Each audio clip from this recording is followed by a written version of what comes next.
Il contient des substances corrosives et toxiques, augmente le risque de développer des maladies graves dont certains cancers, il est complètement inutile sur le plan nutritionnel mais pourtant très populaire puisque depuis le début de cette vidéo, 242 000 litres de ce soda ont été bu dans le monde. Vous l'aurez sûrement deviné, cette vidéo concerne le Coca-Cola et le fait qu'il puisse être dangereux à notre santé.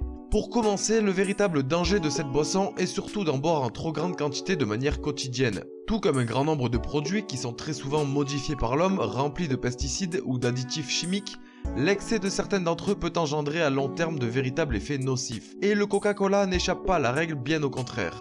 En premier lieu, tout le monde sait que ce genre de boisson est rempli de sucre. Les 7 morceaux contenus dans une seule canette correspondent à plus de la moitié de la dose recommandée par jour pour un adulte. Et une consommation excessive peut engendrer des cas de problèmes dentaires, de diabète, de dépendance, d'obésité, d'hypertension, de maladies cardiovasculaires et affaiblit notre système immunitaire. Mais vous allez voir que 2 autres composés du Coca-Cola, bien moins connus, sont tout autant dangereux.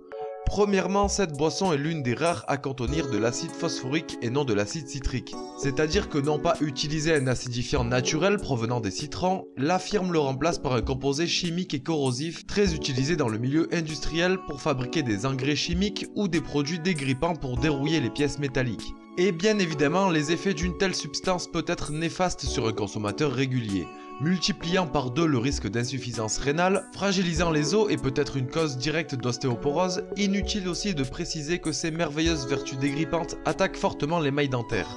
Deuxièmement, pour colorer leur boisson, alors que des procédés naturels existent, comme l'utilisation de certains légumes qui seraient une bonne alternative pour la coloration des sodas, là encore Coca-Cola utilise un colorant artificiel, le E150D. Plus précisément, un caramel synthétisé au sulfite d'ammonium. D'après certains experts, cet additif provoquerait des milliers de cancers chaque année. Le seul problème, ces substances sont des cancérigènes certifiés sur les animaux, mais pas sur l'homme ou en tout cas pas encore. Malgré que certains centres de recherche luttent difficilement pour interdire et faire reconnaître sa dangerosité, les puissants lobbies Coca-Cola et Pepsi préfèrent nier la toxicité de cet additif bon marché et remettre en cause le sérieux de ces études, continuant sans inquiétude la commercialisation de leurs boissons en se pliant à la législation bien souvent laxiste. Pour finir, malgré ça, il n'est pas non plus nécessaire de se priver totalement de ce genre de soda. En fait, seul le fait de se modérer et d'être vigilant sur ce que nous consommons préservera au mieux notre santé. Et si pour moins culpabiliser vous décidez de boire des soda light, sachez que c'est une mauvaise idée puisque l'aspartame que contient ces boissons est à lui seul à l'origine d'un peu moins d'une centaine de troubles, de symptômes et de maladies graves les rendant plus dangereux que les sodas originels. C'est la fin de cette vidéo, n'hésitez pas à vous abonner, à partager, à commenter. Moi je vous dis à très vite pour une prochaine vidéo.